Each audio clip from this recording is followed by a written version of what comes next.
Welcome to Biblical Viewpoints, a program brought to you by the Churches of Christ and dedicated to the restoration of New Testament Christianity. For over 30 years, it has been the intent of this program to uphold the Bible as the final authority in religious matters. You have heard man's viewpoints, but we invite you to open God's Word and join us as we search for the biblical viewpoint.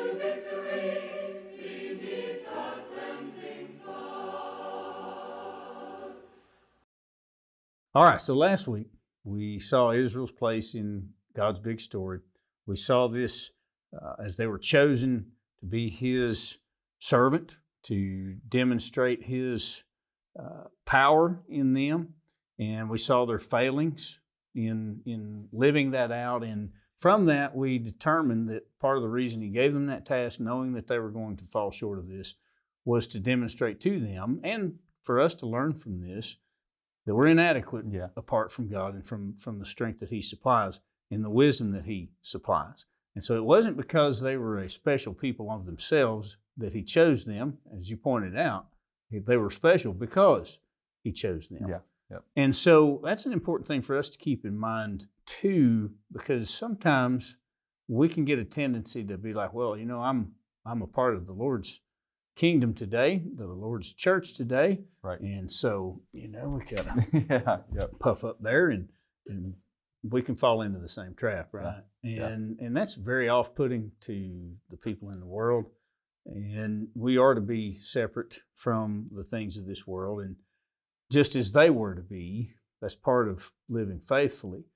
But this thing with the nation is funneling down to a specific concept, the concept of a king, under the Hebrew idea of it, the Messiah, an anointed one. And so if we go back and look, we see that God was Israel's king. That was how this thing was set up. And though it's foreshadowed in Deuteronomy, understood God knew what they were going to ultimately do. In so doing, you get into 1 Samuel 8, for instance, when Samuel's upset because the people are demanding a king, he's getting old, his sons aren't fit. There's a whole lot of reasons why they wanted to do this, to be like the nations around them. What was God's answer to Samuel there? He says, Samuel, let them have what they want. They're not rejecting you. They're rejecting me from being king. Right. So we're going to see that today as we go along, God being Israel's king. Then we're going to look at God giving Israel a king and this whole, how that feeds into their understanding of the king that was to come. That's right. God Himself coming as Israel's king. And so more and more we're seeing this picture be filled in with color. So that we can start to make out what's really going on here. And what a fascinating thing, and what an advantageous position we sit in today, that we have the full sweep of this we can look back over. That's right. Imagine, we were talking about this some time ago, what it must have been like to live this reality, this unfolding narrative in real time, not having the benefit that we now have of seeing the whole picture come together. So you want to take us into the idea of God being Israel's king and how that was the beginnings of this and what builds out of that. Certainly so. So take a look at this. In Genesis chapter 18 and verse 25, well, let me set up what's going on there. In Genesis 18, we're back in the Abraham story again. So we're kind of going back a few chapters in our big story of God. And in Genesis 18, Abraham and Sarah are there at the tent, and these three figures, give it a read and see who you think they might be, come to the tent, and they're seeking some kind of hospitality. Well, they make this pronouncement that Abraham and Sarah are going to have a child. And you'll see Sarah laugh at the thing. She's saying, we're too old for this business. Well, in the meantime, in Genesis 18, they're supposed to recognize that God is going to destroy Sodom and Gomorrah. And Abraham gets into this dialogue with God where he says to him, how about you spare the righteous at least? And appealing to God's character, His faithfulness, His promise to humanity, he says, shall not the judge of all the earth do right? And we get this notion early on in Genesis 18:25 that even long before whatever happened at Pentecost, Acts chapter 2, whatever happens at Pentecost with God becoming king in the Messiah Jesus by virtue of His humanity, by virtue of His divinity, God's always been the boss. And in Genesis 18 and verse 25, Abraham rightly terms him the judge of all the earth. And he appeals to his faithfulness, his character, his holiness as being such. Now, there's another text in Deuteronomy chapter 33. Glance at this with me for a moment. In Deuteronomy chapter 33, Moses is getting to the last little bit of his life. This is, of course, further on down in the Abraham story. Abraham, Isaac, Jacob, Joseph, and then the nation, and Moses. So Deuteronomy chapter 33, Moses is at the end of his life, and it says in 33:1, this is the blessing with which Moses gave the sons of Israel before his death. This is 33:2. He said, the Lord, this is pretty visionary, but in Deuteronomy 33:2, the Lord came from Sinai, dawned on them from Seir, and it says, he shone forth from Mount Paran, and he came from the midst of 10,000 holy ones. At his right hand there was flashing lightning for them. And then Moses goes on to say a little bit more. I'm going to bypass some of that. But 33:5, here's the critical line I'm grabbing at, I'm aiming at. And he was king in Jeshurun, when the heads of the people were gathered, the tribes of Israel together. Jehovah God was the king. He was the king not only of the whole world, Genesis 18:25 is aiming at, but in Deuteronomy 33, he was Israel's king. And that is what set them apart from all of these other people round about. Now, Todd was telling us a moment ago about Isaiah. Well, he was talking a little bit about something like this. They were supposed to be a light to the nations. And like Todd pointed out, they got this thinking that they were a light, as if that made them special. They forgot the bit about being the light to the nations. And they've forgotten their whole purpose. And so God, as their king, has a task for them. But he is their leader. And they have lost sight of what it means to be the light of God. Now, in Psalm 29 and verse 10, there's another text. It says that the Lord was the king even at the day of the flood. And speaking of the flood, it said, the Lord reigns as king forever. Now, back to the Abraham story. Abraham, Isaac and Jacob, Joseph, Moses and the nation. And then a couple of episodes ago, we talked about how then after Moses, you have Joshua leads them into the land, then the judges. And as these last couple of judges, all the way, Othniel, Ehud, Shem, anyway, you get to the end of the judges and you've got these two, Eli and his little protege, Samuel. And in 1 Samuel 8, at this point, the judges are coming to a close. Eli and his boys are dead. And 1 Samuel chapter 8 has Samuel as being the last judge that remains. And in 1 Samuel chapter 8, notice this. It says in verse 5, the people came to Samuel, and they said, behold, you've grown old, and your sons don't walk in your ways. Appoint a king for us to judge us like all the nations. Now, there are at least 5 things that we ought to pick up in 1 Samuel chapter 8. And you need to read the whole chapter there to get everything that's going on. But the people make this request, which is a direct insult to God. We need a king. We need a physical king.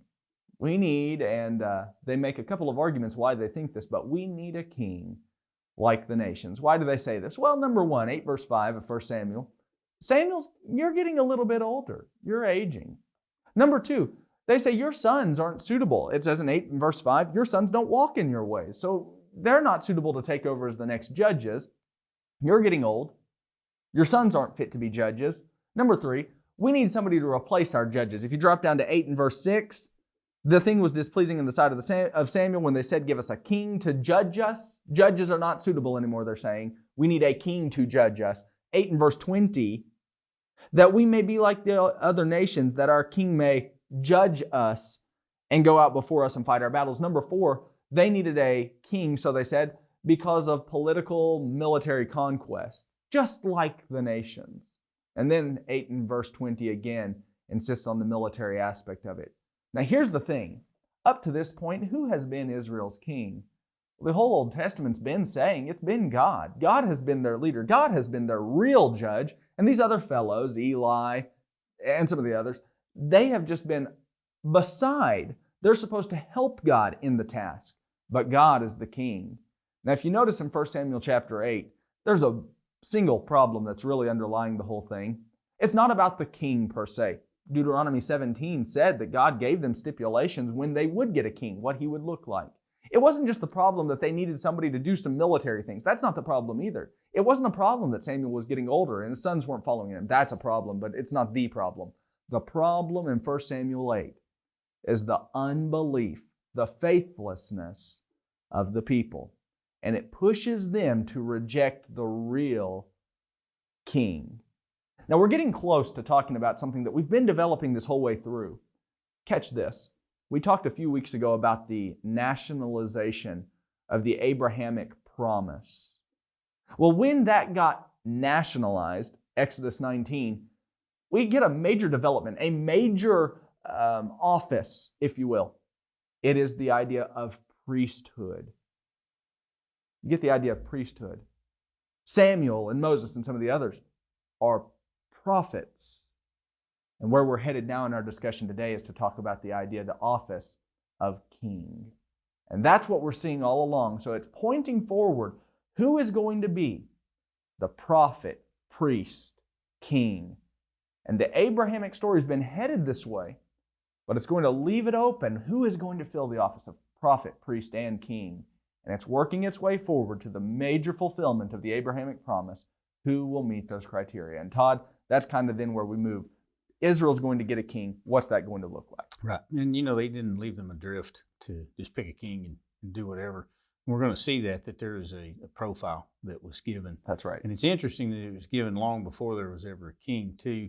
And even though God was to be their king, he knew where they were headed. He knew what they were going to do. Yeah. And so, of course, skeptics like to balk and say, well, that was written after right, we already had right. kings and yada, yada. But we don't have to get into all that. So, yes, we need to look at his giving them a king and how that's going to feed into his coming again, coming as king and being king again as he was before and as it ought to have been all along. So let's turn our attention to God giving Israel a king. Initially, as we said, he had a profile, he had a paradigm, if you will.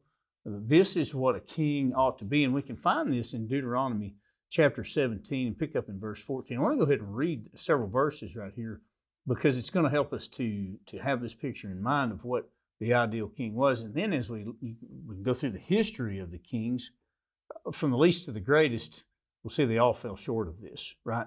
And so, again, that need to understand the shortcomings of everybody in the human sphere makes us understand our dependency on God. And that's such an important thing because if I'm going to be faithful to him, if I'm going to lean on him and come near to him, I need to know how badly I need him. If I feel self-sufficient, I'm going to go on and order my life the way that I see fit. And that's what most people do. So in verse 14 of Deuteronomy 17, it says, when you come to the land which the Lord your God is giving you and possess it and dwell in it, and say, I will set a king over me like all the nations that are around me, you shall surely set a king over you whom the Lord your God chooses. One from among your brethren you shall set as king over you. You may not set a foreigner over you who is not your brother. But he shall not multiply horses for himself, nor cause the people to return to Egypt to multiply horses. For the Lord has said to you, you shall not return that way again. Neither shall he multiply wives for himself, lest his heart turn away. Nor shall he greatly multiply silver and gold for himself. Also it shall be, when he sits on the throne of his kingdom, that he shall write for himself a copy of this law in a book from the one before the priests, the Levites. And it shall be with him, and he shall read it all the days of his life, that he may learn to fear the Lord his God, and be careful to observe all the words of this law and these statutes, that his heart may not be lifted above his brethren, that he may not turn aside from the commandment to the right hand or to the left, and that he may prolong his days in his kingdom, he and his children in the midst of Israel. So God made provisions in these instructions for how they were to choose a king when that day came that they chose to go that route. Though they were rejecting him in the process, this is what a king, the ideal king, ought to look like. He's not going to be given to these material pursuits and building his own wealth and his own profile, his own power. Is supposed to be the case, and he's going to handwrite a copy of the law. You want to memorize something? You want to commit something to your heart and know it? Go handwrite it. write it down. It engages all those memorization skills and the portions of the brain that aid us in that. It's phenomenal to look at what he was going to have. And not only write it down, he didn't write it down and then set it aside. He was supposed to read it all the days of his life. So later, when we get into 2 Kings, getting into those latter chapters, and we're going to find that they found the law in the book of the law in the temple. What a tragedy. Not only did the king not have it, but ultimately they didn't even have it before them in the place where they were supposed to go and worship God. How far they had fallen. It's no wonder that they lapsed into the poor judgment that they did. But this was what they were supposed to look like, not multiplying wives to themselves, horses and chariots, and a lot of that too with the horses and chariots and all of that. Whose might are we leaning on? And that's what we see happen with these people. So all right, we get there, you have this profile that's given, and initially Saul is chosen, and he is good in the beginning, but then things go sideways. He proves himself to be one who would branch out on his own. You get into 1 Samuel chapter 13, and he makes an unlawful sacrifice. He was not of the proper tribe to be giving sacrifices, but Samuel was delayed, the one who was supposed to, and Saul's like, we're going to go to war without making sacrifice to God. I don't want to do that, so he forced himself. And it was here that this began. Then in chapter 15, he was told to leave nothing, okay?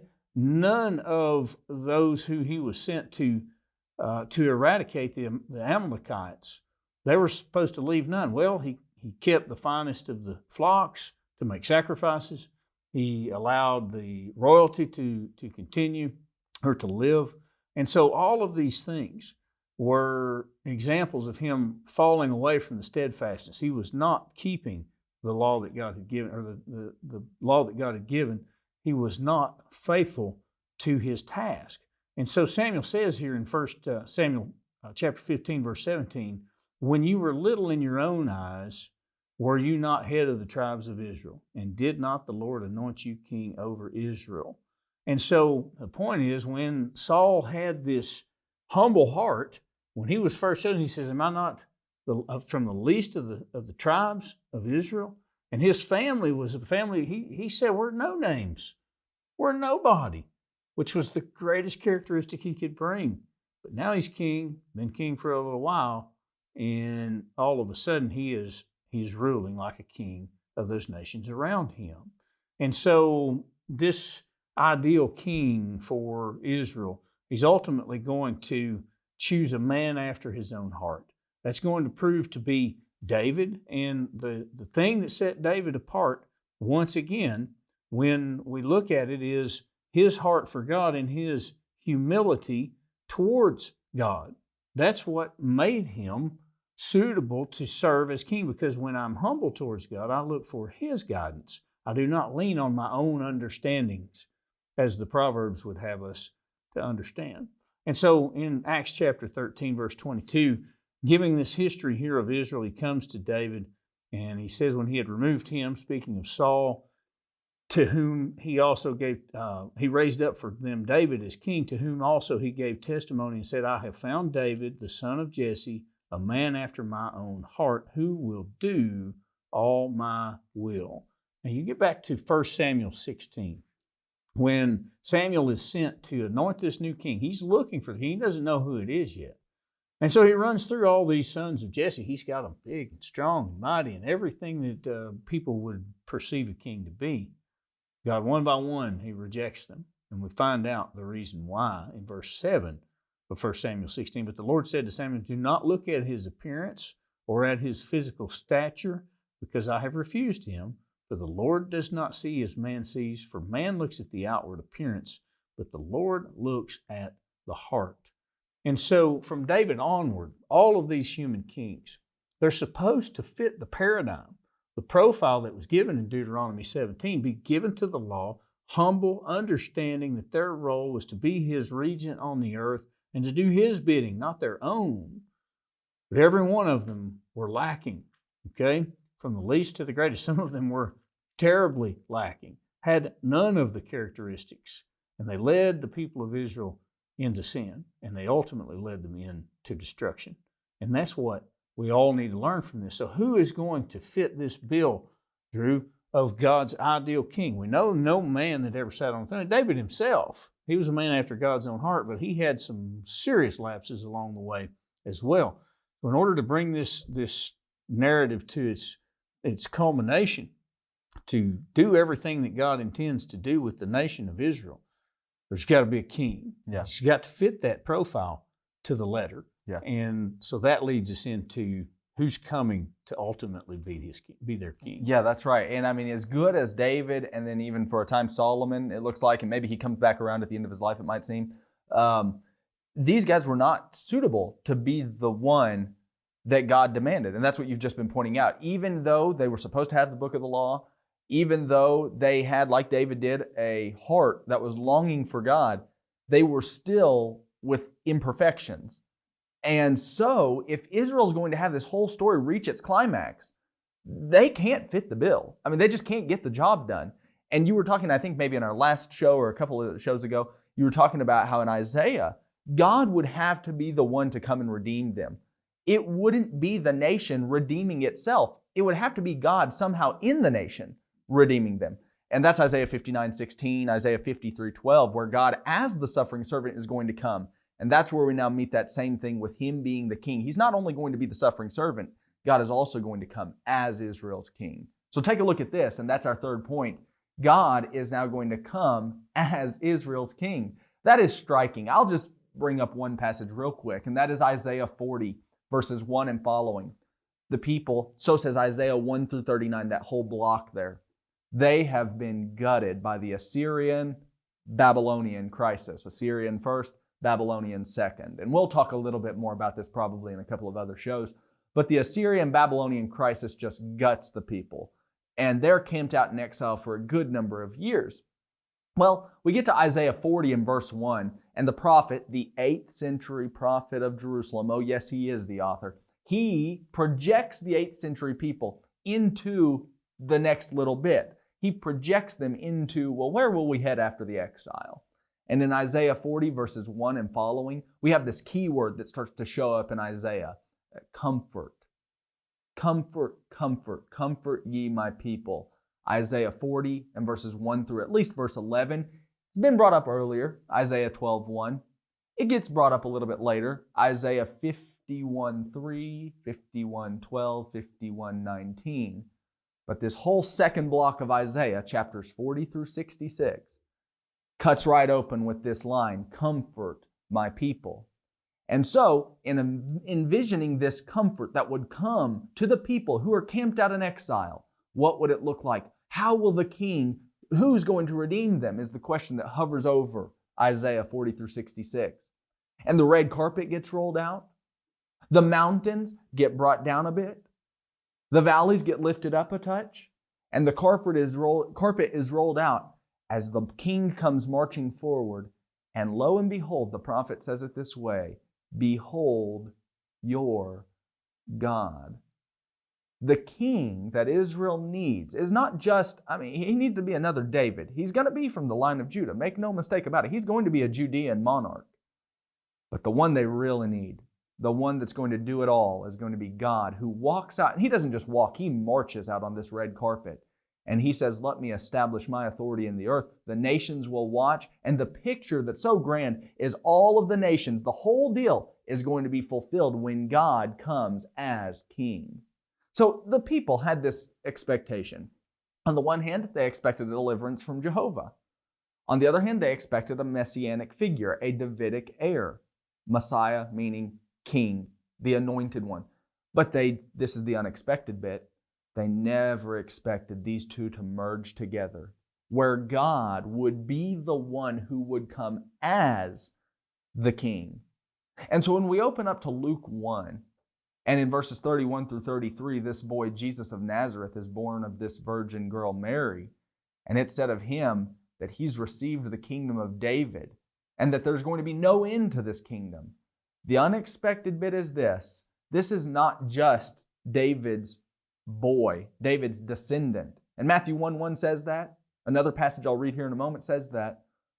But this is God being a man. We don't just see another king. We see God coming as a physical king. And he says in himself, in God as king, Jesus of Nazareth, he says this is what the king was always supposed to be. Here we come finding ourselves with prophet, priest, and king. And if you followed our book on Hebrews, our study on Hebrews, Hebrews 5 through 10 establishes him as the priest pretty well. Well, here's the point. As we look at Romans 1, 3, and 4, we're going to have to tidy all of this up a bit, aren't we? Romans chapter 1, 3, and 4, Paul opens up that whole book where there's a question over Jew-Gentile relations and the purpose of the Jewish nation and the purpose of the Jewish people and how are the Jews supposed to be utilized. We thought God had made promises to us, and the whole book of Romans says God's faithful to those promises. He hasn't ditched them at all. And then Romans 1, 3, and 4, the Abrahamic promise that we've been talking about, the Davidic promise that we've now just been exploring for a moment, they get fused together. And Paul says in Romans 1, 3, and 4, concerning his son, who was born of a descendant of David according to the flesh, who was declared the Son of God with power by the resurrection from the dead, according to the Spirit of holiness, Jesus Christ our Lord. And what he does is quite like in Matthew 1:1. He blends together the Abrahamic promise, the Davidic promise, and he says, you want to see God's faithfulness to the whole human family? Here he is, right in Jesus. Thank you for joining us today on Biblical Viewpoints. We certainly appreciate the opportunity of coming into your home, studying with you from the greatest of all books, the inspired Word of God. We've been looking at an overview of God's plan and scheme of redemption for man. And isn't it marvelous that God knows everything? He is everywhere. He is all-powerful. He's omnibenevolent. And therefore, he has a plan that's going to work. And we have the blessing of Abraham and his seed that we can draw from and see that promise carried out through the pages of the Old Testament as well as the New. Todd, we've been talking about kingship. In Isaiah 33, there's this passage that just comes right out and says, the Lord is our judge, the Lord's our lawgiver, he's our king, he will save us. That's their expectation for what they need in the future. Tell us about that. So, we may have a little difficulty with this idea of a king being people that live our entire lives in a system of governance that allows us so much say in how our laws are formed and what we're going to live under, right? A government of the people, for the people, by the people. That's not how this works in a monarchy, and that's an issue that we need to keep in mind. If we choose to become citizens in this kingdom, the one that the Christ came as king over, just like they had a hard time living by those laws. They wanted to hoe their own row, if you will. We must be on our guard about that and learn what it looks like. He is our judge. He is our lawgiver. He is our king. And then he is our Savior. Then and only then. We have heard the joyful sound. Thank you for joining us today on Biblical Viewpoints. If you have a question concerning the things taught on this program, desire to enroll in our free home Bible study course, or have some other way we may assist you in your quest to know the truth, you may contact us at Biblical Viewpoints, 137 East C Street, Elizabethton, Tennessee, 37643. In the meantime, we encourage you to find a Church of Christ meeting in your community and worship with them. You will always find a hearty welcome and a group of Christians eager to serve you.